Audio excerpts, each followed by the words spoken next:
Bab 149. Aku ingin membunuh orang. Suasana langsung menjadi hening.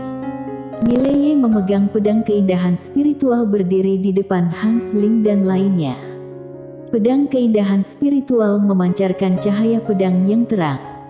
Sinar yang menyilaukan mata. Mileye dan pedang di tangannya membuat orang merasa takut. Di sisi kanan tidak jauh dari Mileye, Jenny Lu memejamkan kedua matanya, bagaikan seorang biksu yang sedang meditasi. Sebenarnya dia sangat kantuk, ingin tidur. Di sisi lainnya, Nadia Jiang dan para prajurit melihat Mileye yang ada di bawah dan tiba-tiba tersenyum. Senyuman yang mematikan. Cahaya rembulan menyinari benteng pertahanan, hanya terlihat bayangan manusia. Bisa dikatakan ini adalah kesempatan terbaik untuk membunuh orang. Mereka sangat suka dengan kondisi seperti ini. Akan tetapi, kondisi malah sangat tenang dan tidak ada orang yang menyerang. Karena semuanya terlihat sangat tidak wajar. Hans Ling dan lainnya sedang berkultivasi. Berdasarkan aturan, Mileye dan prajurit kerajaan Jiang akan sangat berhati-hati. Tapi, sekarang Mileye malah menyuruh semua orang melatih di luar benteng pertahanan kota, lalu tidak ada prajurit yang menjaga. Ini adalah hal yang aneh sekali. Pasti ada sesuatu. Seketika, para pembunuh yang bersembunyi di dalam kegelapan tidak ada yang berani menyerang. Waktu terus berjalan. Di bawah sinar rembulan, Hans Ling dan lainnya bisa menerobos alam harmoni dewa dengan bebas leluasa dan tidak perlu takut. Karena mereka percaya dengan Mileye dan Jenny Lu. Mileye menggerakkan pedang keindahan spiritual. Pedang keindahan spiritual langsung memancarkan cahaya terang. Dia melihat kondisi sekitar, melihat para pembunuh yang bersembunyi dalam kegelapan. Akan tetapi, mereka tidak berani mendekat. Mereka sudah mulai takut karena Mileye pernah membunuh seorang prajurit Tao dunia kegelapan. Pada saat ini, Mileye mendadak berjalan ke samping Jenny Lu. Meski Jenny Lu berdiri tegap, tapi mata tertutup dan mendengkur.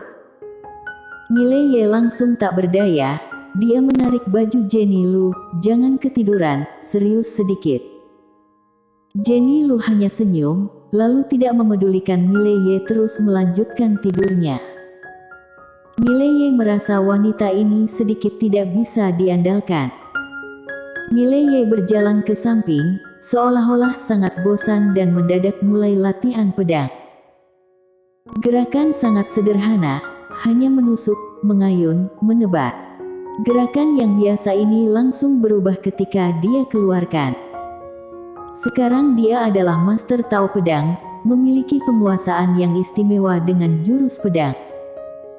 Terutama jurus satu pedang menentukan hidup dan mati. Jurus satu pedang menentukan hidup dan mati adalah sebuah keyakinan dalam Tao pedang. Satu jurus ini akan langsung membunuhmu. Kekuatan dari mana itu? Kepercayaan seorang kultivator pedang. Kultivator pedang kalau tidak ada kepercayaan diri, maka serangan pasti akan sangat lemah dan tidak bertenaga. Kepercayaan diri sebenarnya sebuah Tao pedang, atau sebagian dari Tao pedang. Berpikir demikian, Mileye langsung merasa tenang, tapi pedang keindahan spiritual yang ada di tangannya langsung bergetar dan membumbung tinggi ke langit. Semua orang menoleh ke arah pedang keindahan spiritual. Pedang keindahan spiritual bersama Tao pedang menembus langit. Pedang menyatu dengan batin manusia. Semua batin Mileye bisa memengaruhi pedang keindahan spiritual. Kultivator pedang. Semua orang memandang ke arah pedang keindahan spiritual dengan ekspresi wajah semangat. Dia adalah kultivator pedang kerajaan Jiang. Nadia Jiang juga merasa kagum. Pada saat ini, Mileye yang ada di kejauhan langsung membuka telapak tangan, pedang keindahan spiritual langsung turun dengan cepat ke telapak tangannya. Mileye memegang pedang keindahan spiritual lalu memandang ke sekitar. Dia langsung berteriak, "Siapa yang berani bertarung denganku? Siapa yang berani bertarung denganku?" Suasana tetap sunyi senyap. Mileye mengangkat pedang menunjuk ke arah kegelapan lalu berteriak, "Ayo bertarunglah denganku, aku ingin membunuh orang." Semua orang langsung diam. Mileye mendadak membuka lebar telapak tangan, pedang keindahan spiritual berubah menjadi pedang Tao menembak ke arah kegelapan. Kemudian, dia berjalan belasan langkah ke depan, lalu melebarkan kedua tangannya. "Ayo, aku tidak menggunakan pedang, marilah bertarung denganku." Usai berkata, muncul seorang pria dari kegelapan. Pria ini berusia 20-an tahun, memakai jubah putih hitam dan berwajah tampan. Pria itu berjalan ke hadapan Mileye. Dia melihat Mileye sekilas lalu berkata, "Peringkat seniman bela diri Kingzu." Mileye langsung menghilang dari tempat. Pria itu membelalakkan mata dan langsung menyerbu. Dia mengayun tangan, telapak tangannya memancarkan cahaya yang terang. Pada saat ini, tinjuan Mileye juga sudah tiba. Tinjuan yang paling kuat, buff. Dua tinjuan baru berjumpa, Mileye dan pria itu langsung mundur secara bersamaan. Akan tetapi, mereka langsung berhenti. Pria itu melihat Mileye sekilas dan langsung menyerbu ke arah Mileye. Di kejauhan, Mileye mengepal erat tangan kanannya. Krak. Permukaan tanah yang dia injak langsung retak. Di waktu bersamaan lengan baju kanan langsung robek. Lengan kanannya langsung membesar dan urat pun bermunculan, sangat menakutkan. Suasana menjadi hening, Mileye mendadak meninju. Satu tinjuan ini memiliki kekuatan momentum tinju dan jiwa pertarungan. Tinjuan headshot, buff. Terdengar suara ledakan kuat, kemudian pria itu langsung mundur belasan meter. Dia baru berhenti, permukaan tanah yang dia injak langsung ambruk. Pria itu mengusap darah di bibirnya, lalu menengadahkan kepala ke arah Mileye. "Rupanya kamu kultivasi ganda pedang dan seni bela diri, kamu."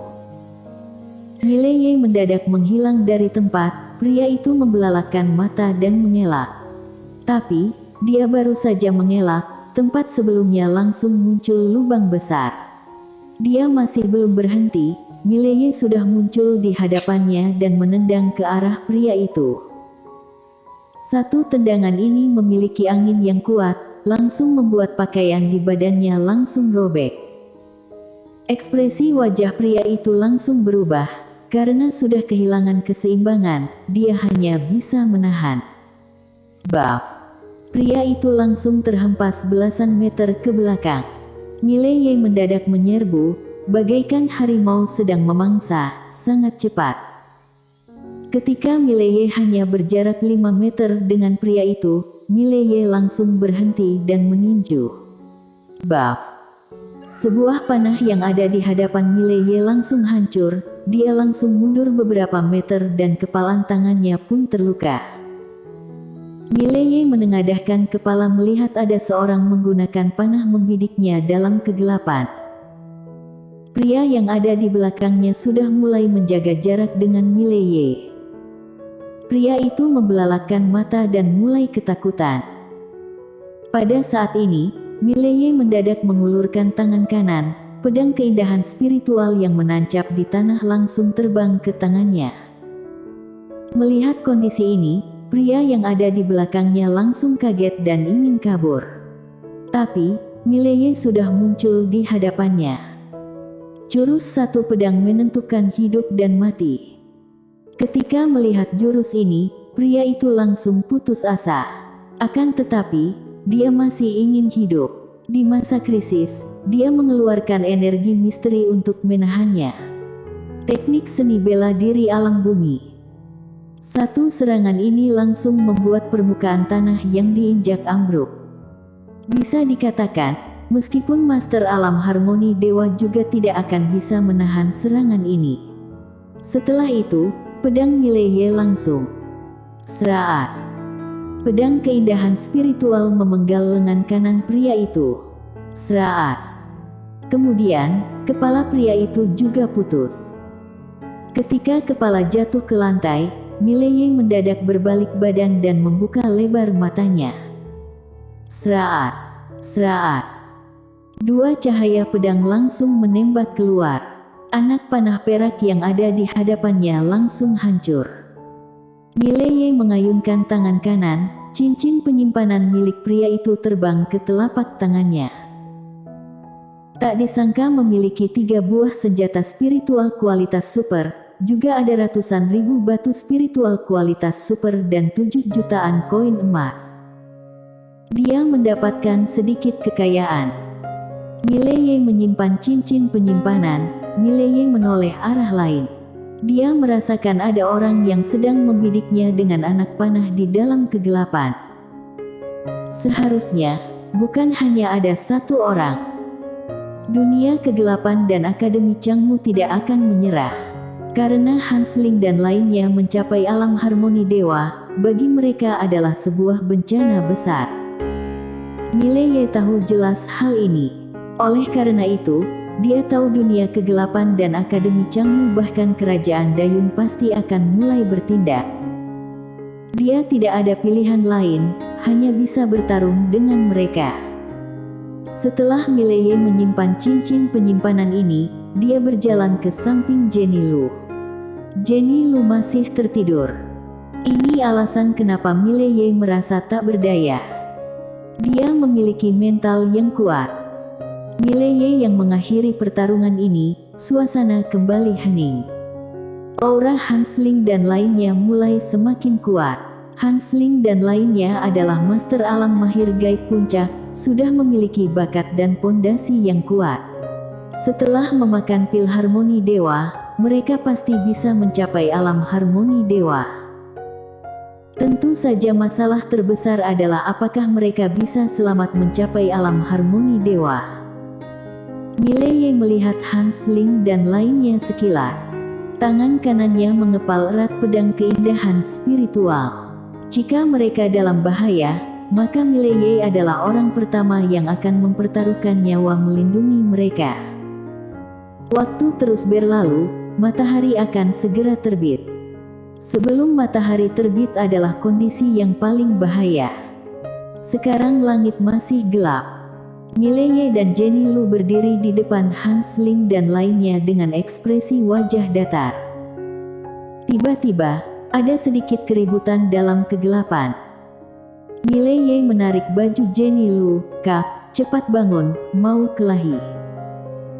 Jenny mengadang tangan Mileye, lalu berkomat kamit, 10 roti lagi. Mileye langsung tak berdaya, tak disangka dia masih sempat mengigau. Mileye merasakan ada sesuatu yang mendekat, dia langsung menarik baju Jenny Lu, "Pelanggan, rotimu sudah tiba." Jenny Lu langsung membelalakkan matanya. Mileye langsung terdiam. Bersambung.